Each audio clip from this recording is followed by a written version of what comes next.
SEC Media Days are finally here. We're going to tell you what Auburn could do to stand out and win SEC Media Days, if that's even a thing, on today's Locked On Auburn.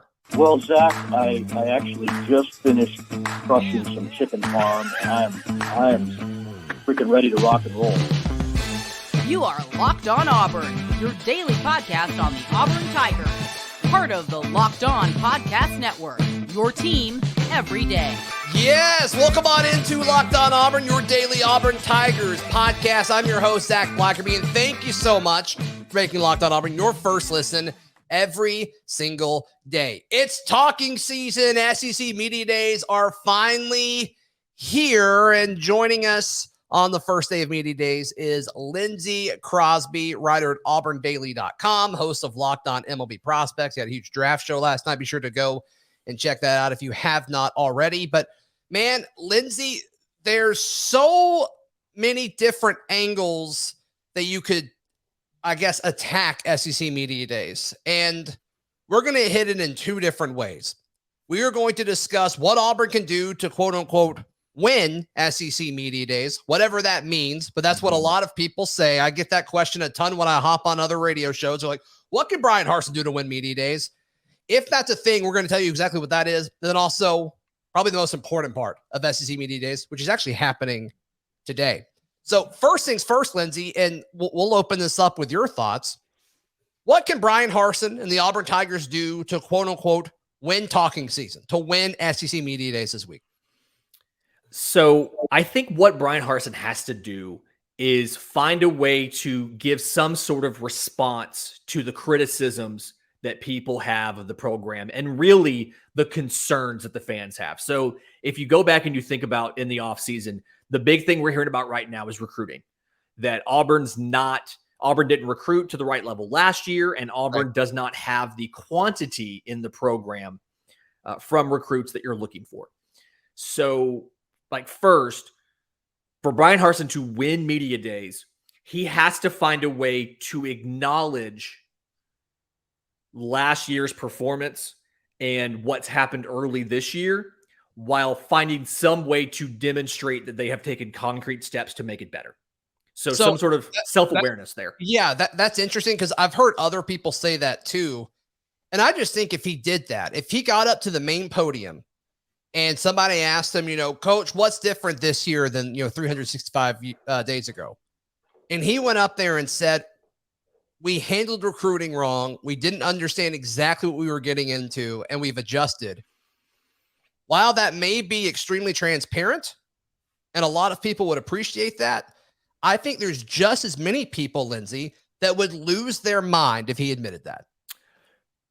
But Dale from Boise would be on board with the explanation. No. So I don't think it has to happen exactly like that. I think what he needs to do is he needs to focus more on, don't go out there and say that was bad. Go out there and say, what's different now from a year ago? We've had a full season now, a full cycle here in the SEC, and I've learned a lot about where I need to be strategic with my investments, both of my time, of our program's resources. One of the things we've done, we've brought in somebody from the NFL to help guide our scouting, both of recruits and of opponents, to guide our player development. We've done X and Y. We've realized the value of Trevon Reed and found a way to get him involved at heavier in recruiting. Just kind of give some concrete things. Don't talk so much about last year versus talk about what you've changed and spin why the things you have changed are going to help. No, I like that. And then also, circling back to, talking about who they brought in from the NFL, that hire, it sounds like it was all about him scouting. A big part of his job will be scouting the transfer portal, which I think is interesting. That certainly is going to be an investment where I think Auburn should be able to win those battles more so than these 4- and 5-star guys throughout the state where they're battling with Alabama and Georgia and Clemson and the like. And so I love that decision. And I think that's another thing where it's like Bryan Harsin can talk about jumping into the portal and, he went into the portal and got 2 quarterbacks. Like that's probably when you zoom out and you take away recency bias, that's probably one of the biggest storylines for Auburn over the course of the offseason. It seems like forever ago, but going into the portal and getting Zach Calzada and Robbie Ashford was really, really big. Whether it works out or not, it was really, really big for the Tigers. I think it's going to work out. But just you talk about impact and you talk about where this program is going, even after this season, going out and getting 2 quarterbacks is a big deal in the transfer portal. So I think that's going to be something that he discusses. I don't know if that's necessarily how he quote unquote wins SEC Media Days, but I think that's part of it. Do you agree with that? I do. And something that I think that it would be smart to mention this. And again, not going to win it, but it's just going to help, is to talk about how the story for Auburn has always been get guys on campus, get these players to visit the university, and they're going to fall in love because Auburn is a unique place. Right. And so you talk about bringing in a new hire that's going to scout the portal, do a lot of work with the portal, specifically mention, these are the teams we have coming this year. You can't say player names. You can't talk about players who are on other rosters as far as recruiting, but talk about, we're going to be paying attention. We're going to be watching the guys from Penn State who enter the portal. We're going to be watching the guys from Texas A&M who enter the portal, because those people have been to a game at Auburn. They have seen the atmosphere from the other side of the field, but they have seen it. And so kind of play up that like, hey, that's a strategy we're going to have. We're going to look for guys who have visited the university in a opponent capacity. And this is one of the many strategies we are using to approach the transfer portal this year. And I think that showing a little bit of strategy and just being cognizant of, hey, here's our successes with the portal. We got 2 quarterbacks, which is one of the hardest things to do, I feel like, out of the portal, as well as we're going to put a renewed emphasis on it, can do nothing but help you when it comes to the perception of your program and accumulating talent, whether it's recruiting or through transfers. I mean, thinking back to Media Days last year, Harsin impressed a lot of people, and he talked about culture. He talked about, guys showing up late and having to really kind of overcorrect with that. He talked about things happening off the field, and that's what you're talking about, things off the field. I'm going to pivot in just a moment and tell you why I think that's the wrong strategy and what I think he needs to do to win SEC Media Days in just a moment. Today's show is brought to you by our friends at LinkedIn Jobs. As the sun comes out and small businesses are back in business, LinkedIn Jobs makes it easier to grow your team. LinkedIn Jobs helps you find the people you want to interview faster and for free. Look, they have tons of jobs available. It's easy to apply, and their search feature as far as, their filters and location and remote or in person or where you are in the country or your city. There's a ton of different things you can do to help find folks that want to work for you. So LinkedIn Jobs helps you find the candidates you want to talk to faster. Did you know that every week, nearly 40 million job seekers visit LinkedIn? You can post your job for free at linkedin.com/lockedoncollege. That's linkedin.com/lockedoncollege to post your job for free. Terms and conditions apply. Lindsay Crosby. I think what Bryan Harsin needs to do to win SEC Media Days is to talk solely about football and what he is doing on the field. Because to be frank right now, whether it's true or not, perception is reality when you talk about off the field things. And so whether he's talking about recruiting, whether he's talking about NIL, whether he's talking about, activity and engagement in the transfer portal, it appears like Auburn is a step behind a ton of SEC programs that we will also hear from this week before we hear from Bryan Harsin and the Auburn Tigers on Thursday. I think what he needs to do is talk about nothing but competition at almost every position group this spring, this summer, and going into this fall, and talking about the experience that they're bringing back and how close they were to really upsetting Alabama, the holding on against Mississippi State. And you're just so close. You're so close to winning so many different games. And I think they need to talk about taking that next step. I think it needs to be all about what's happening on the field, because right now that seems to be the only thing Auburn can control and potentially improve on over the next few months. That's my thought on how we should approach this. So we have drastically different ideas, but I can see the value in what you're saying. And it's something where you're in essence, you're taking what happened last year, and you're talking about the things you have done to mitigate all of those weaknesses. So like you had a defensive collapse at the end of the Mississippi State game. You're not going to talk about the collapse, but you're going to mention. You can talk about how you fixed it. Exactly. You can talk about the things you fixed. Right. Your pass rush appears to be significantly better. You've got more depth up front. They didn't rotate a ton of guys up front last year. They fixed these things. They had quarterback issues after Bo Nix. Well, Bo Nix is gone. They went out and got 2 quarterbacks. I think that's the sales pitch. I think that's what he should talk about in front of the media on Thursday. I like the idea. I part of me wonders. I think this all depends on what his audience is for media days. Who is Bryan Harsin talking to? Is he talking to the fans? Is he talking to his own locker room? Is he talking to the administrators who are going to make the decision on his job in the fall? Who is he addressing? And I think based on who he's thinking about and who he's wanting to hear his message, that's probably who he tailors the message to. I feel like you're probably closer than I am as far as what Bryan Harsin's likely to do, because his MO the first year was, I'm just going to hammer football like all the time for everything. And I do think there would be value in sprinkling in a mention or two, a positive mention or two of things like NIL. That was one of the big criticisms that was levied at him after the first season, was not being open to NIL. Lindsay, I don't know if there is a positive note for NIL for him to sprinkle in there. I don't know if it's there. There's a little bit of dysfunction when it comes to Auburn NIL. I do think he'll mention, if he's likely to mention it, he's probably going to mention the player-led initiative. Yeah. Because he wants to show that as an administration, as a coaching staff, they are open to what these players are working to do to capitalize on their name, image, and likeness. He doesn't want to make it sound like we're dysfunctional about it, but he probably wants to show and answer some of the negative recruiting about the fact that they are doing what they are allowed to do to facilitate these players taking charge and earning their money for their name, image, and likeness based off what they do on the field. I could see something like that, maybe. How quick do you think he's asked about his podcast? I think somebody asks it. Well, okay, so caveat here. He gives very long answers. He's a monologuer. It's transcribing these things is rough. That's why I like baseball and Butch Thompson. Butch is in and out. He gives you what you need and he goes. Sure. But I would imagine within the first 4 questions, I'm going to put the over-under at 3.5. Somebody is going to ask a question about the podcast because they feel awkward because somebody asked him about him almost getting fired last year, and the room gets a little weird.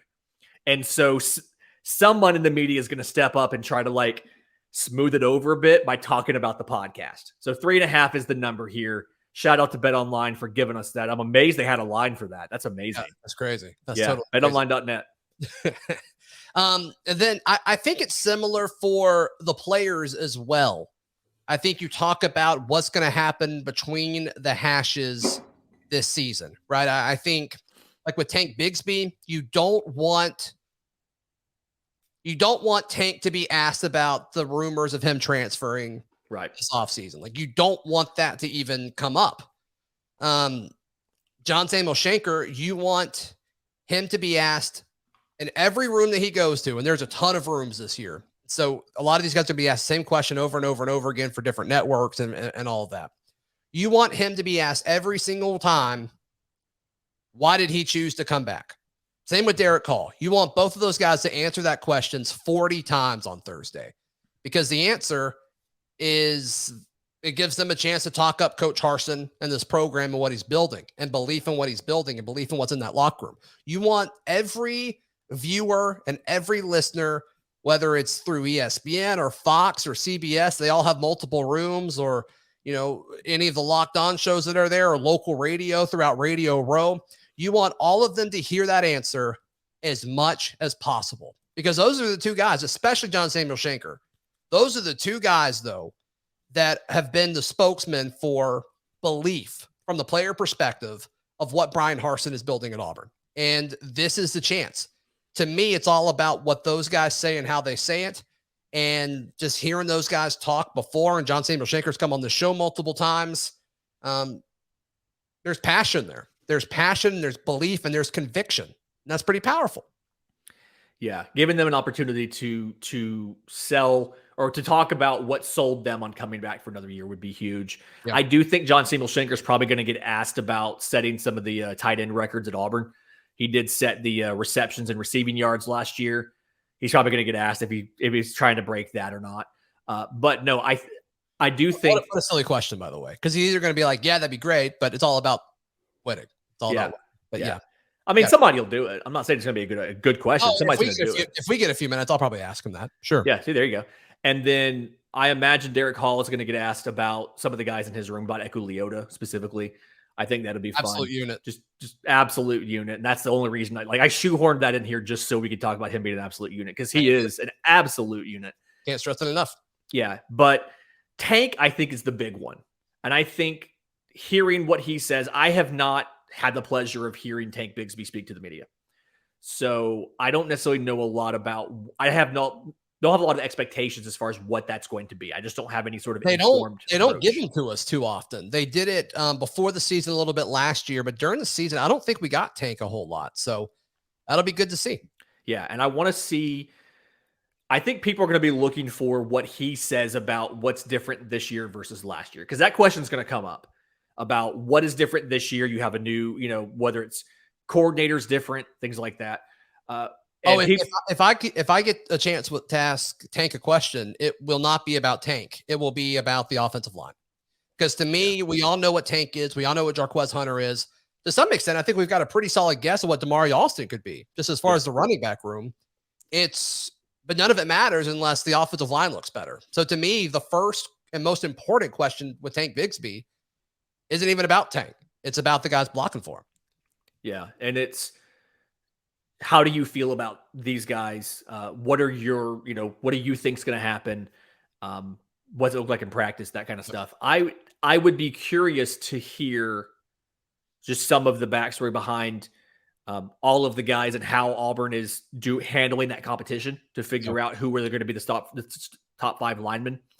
I'm not sure Tank can put a lot of words to that, but I'm sure he's going to get asked. Like you said, first question you probably would ask would be about the offensive line and how they look and his perception of them. At the same time, do we really expect him to say anything other than they look great?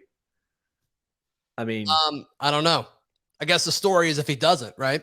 Yeah. And then I think also the story would be too, is if he goes into detail gushing about a guy that we're not talking about in the top 5. That's interesting. It's like, okay, you're going on about this dude. Yeah, right. Yeah, if he gushes about Cam Stutz or Jaleel Irvin or somebody like that, it's like, okay, I don't have him as a starter right now. That's interesting. Yeah, so that would be interesting. But I don't think we're going to get a ton of new information from any of these 3 players. Yeah. But it's just going to be interesting to see what they say and kind of the directions they take and how effusive they are with their praise for different things, whether it's Coach Harsin, whether it's the position groups they're in or the units they're working with. That's going to be the big tell here. So the most interesting thing across the entire week of SEC Media Days, it's probably happening today, and we'll tell you what that is and why in just a moment. BetOnline.net is your number one source for all of your betting needs and sports info. Like Lindsay hinted at earlier, they have lines for everything. It's crazy. It's ridiculous. They've already got some lines up for individual games next season. So be sure to check that out as well. They're your continued source for all your wagering, sports wagering information, live betting with Major League Baseball, a ton of stuff, even esports, if you're into that sort of thing. So check all of that out at BetOnline, where the game starts. Lindsay, I think the most interesting thing to happen with Media Days this week is probably happening today. With SEC Commissioner Greg Sankey kicking the thing off, there are so many things that I believe he either has to address on his own in his opening statement and his presentation, or he will be asked about early and often. So the first thing is he will give a recap on the spring meetings of all the SEC coaches, where it sounds like the biggest conversation point was scheduling and what the conference will look like moving forward with Texas and Oklahoma coming into it. So we haven't really heard anything official. It's all been through reports and through sources, but why did they not come to an agreement on what the scheduling options were? Other conferences have done that, the ACC most notably. And so why did the SEC not do that? I think he will shed some light on that, which will be fun and interesting. He has to talk about NIL. I'm sure he will share some statistics about how the SEC, I assume, leads in NIL. I don't know how they can prove that and how much they're allowed to say with some of that stuff, but he will give some information in regards to that. And I think just their stance on conference realignment, excuse me. This time a year ago is when Texas and Oklahoma came into the league. He's got to talk about that to some extent, I believe. And then, with things happening with the Big Ten and the Big 12 and the Pac-12, where does the SEC stand with a lot of this? We got an anonymous source from an anonymous athletics director last week through Saturday Down South saying that the SEC is good with 16 once Texas and Oklahoma come into the league. Will Sankey talk on that at all? So which of those topics do you think will be most interesting for him to shed some light on later today? So I think the big thing for me, what I'm going to be watching for, is the conference realignment. And part of that, I think that partly ties into the scheduling stuff. I have the theory, because if you look at the timelines for everything, everybody's making their moves to their new conferences sooner than Texas and Oklahoma are. And so, including the replacement teams coming in to replace Texas and Oklahoma. So part of me thinks the reason it wasn't resolved at the spring meetings is because there's currently either about to be or there is some sort of litigation trying to get those teams removed early. And so rather than announce a format, they're waiting. They were thinking they were closer to getting that resolved than they expected. Because I don't think any of us expect 2025 to actually be the date with which they start playing in the SEC. I agree. And so I think part of the reason the scheduling wasn't solved was that. But I would be interested to hear his thoughts on the realignment, the expansion, what other conferences are doing, and what the SEC is looking at. I think we'll get a little, not a candid answer, but I think he'll probably drop a little nugget of there are programs that we would be interested in if we were to expand down the line. I don't think he'll give a time frame to it. I don't expect he'll name names, but I can just see the pieces now. The writing, all the written work coming out during the talking season about, if the SEC were to add 4 teams, who would it be? And all the speculation. Right. That's going to be a big thing. I'm personally most interested. This is just me, not the average person. I'm most interested in the conversation around NIL, because I do think that that's one of the bigger changes to the way that the sport has worked in a recent history. And so I'm curious to see what he has to say about that. And if there's any comment about how it's different on a state-to-state basis and how some of this stuff is different, and how NIL started off as Bo Nix doing a Bojangles ad or a Milo Sweet Tea ad, and it's now become collectives paying every player on the roster. And now that the NCAA is looking into some of those deals, if there's some conversation from him about their thoughts on NIL and how it could be, like what it could be in the future, and then how it might need to be changed to accommodate the different laws across the conference, as well as what the NCAA is investigating versus what they don't care about. Yeah, there's always a talking point that takes over the course of the week, and it usually stems from this first day. So we'll see what happens with Sankey's remarks, but I think that's really going to set the tone for the entire week. I didn't tell you to prep for this, but if you had to prep for some kind of big news to break during this week, do you have any inkling of what it could be? I think there's a chance that you kind of already hinted at it. I think there's a chance that we get some sort of leaked, perfectly timed nugget about like Texas and Oklahoma coming into the league earlier. I think if I had to predict some big bombshell to drop this week, that would be it. Yeah, that's my prediction as well. If there's something that drops, and maybe just Sankey just casually throws it out on the desk during his opening statement about they've resolved the litigation issues with the other conference, and Texas and Oklahoma will be competing in 2024 or 23. That's the thing that I would expect. Right behind that, I would expect, if there was some sort of big news to drop, something about the SEC has spoken to other teams about joining the conference, and nothing's done, and maybe even a rumor that here's a team, like a name of a team, a Clemson, a Florida State, or something that was actually rumored to be coming. So those are the two that I would handicap there. I can't think of anything else that would be super huge other than that. Personally, I'd love for them to leak the rumor that they're moving the SEC baseball tournament out of Hoover because it rains every year and ruins the whole thing, and you play till 3 a.m. But that's just me. That's just what I think about. Right. Oh, you're the baseball guy. Lindsay, how can people check out everything you did with the Major League Baseball draft that is still happening currently? How can they find all of that, and as well as your Auburn work too? All right. So all of the MLB draft stuff is mostly on Twitter and YouTube. So my pod, Locked On MLB Prospects, we went live last night to recap the first day of the draft. Right. We'll have shows dropping on Monday and on Tuesday. It's on YouTube, Locked On MLB Prospects, as well as wherever you get your podcasts. All of the Auburn-related stuff, whether it's Auburn players getting drafted, scouting reports on the draft eligibles, things like that, that's at auburndaily.com. I expect some Auburn players to get drafted today on Monday in day 2. If that's the case, I'll come back on here and we'll talk for a few minutes about those guys and where they're going. Sure. But if you have any questions about how the draft works or any of that, great stuff over at auburndaily.com. And then the merch for these players getting drafted, aushirts.com. Yeah, a ton of stuff. So be sure to check all of that out. You can find all of my written work at auburndaily.com, and we will be dropping content on both the Locked On Auburn podcast feed and the YouTube feed all throughout the week. We'll see you when we see you right here on Locked On Auburn.